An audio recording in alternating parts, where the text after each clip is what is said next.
Hello बच्चों, let's see this question. So the question says, position time graph of a body of mass 0.5 kg is shown.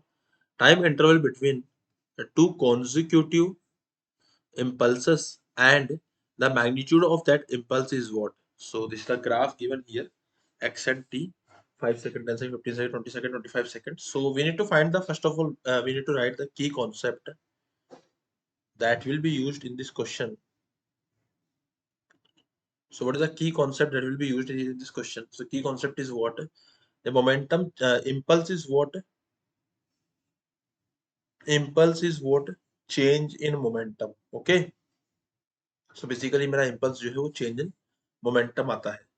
और अगर हम यहाँ बात करें तो यहाँ पे हमारा जो इस पर्टिकुलर केस में अगर हम बात करते हैं तो फर्स्ट ऑफ ऑल यहाँ बोला गया है कि continuous time interval between two consecutive impulse, तो दो कॉन्जिक्यूटिव इम्पल्स के बीच का टाइम क्या होगा. सो बेसिकली इम्पल्स, दो कॉन्जिक्यूटिव इम्पल्स की अगर हम बात करते हैं तो उसका जो बीच का टाइम आ रहा है वो आ रहा है हमारा 5 second.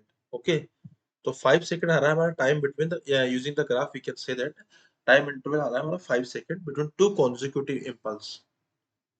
Okay, and magnitude of that impulse, तो मैग्नीट्यूड कितना हो जाएगा. सो बेसिकली मैग्नीट्यूड जो हो जाएगा इम्पल्स का, देखो अगर हम बात करें पहले ग्राफ ऐसे था फिर बाद में ऐसा हो गया, ठीक है. सो मेरा फाइनल मोमेंटम जो होएगा वो हो जाएगा, ये हो जाएगा 10 की हाइट है 5, तो 10/2, 5 से लेकर 10 तक 5. सो 10/2 is my velocity multiply by mass which is 0.5. इसको सोल्व करने पे कितना आ रहा है, इसको सोल्व करने पे इसकी जो वैल्यू आ रही है वी कैन से कि आ रहा है, ये इसको सोल्व अगर मैं करता हूँ सो 5 into 5 is 2.5 Newton second. Okay, तो ये मेरा इम्पल्स है यहाँ, सॉरी फाइनल मोमेंटम है. अगर मैं इनिशियल मोमेंटम की बात करता हूँ तो इनिशियल मोमेंटम मेरा हो जाएगा कितना, इसको माइनस लिख दीजिए. एंड इनिशियल मोमेंटम हो जाएगा मेरा, सॉरी ये 5 आएगा.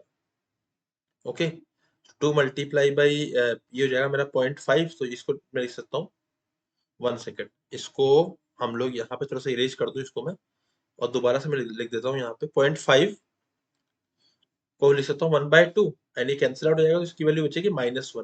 तो बेसिकली इनिशियल मोमेंटम जो था मेरा वो हो जाएगा 1, है ना. 10/5 अगेन मल्टीप्लाई बाय 0.5, सोल्व करने पे आएगा 1. तो जो चेंज इन मोमेंटम आ रहा है उसका मैग्नीट्यूड की अगर मैं बात करूं तो आ रहा है 1 माइनस और -1 इज 2. तो चेंज इन मोमेंटम 2 आ रहा है, एंड ये 5 सेकंड में अपना consecutive impulse, to consecutive impulse के बीच का जो टाइम इंटरवल 5 सेकंड है. So option number 4 is the final answer. I hope you understood it well. Best of luck.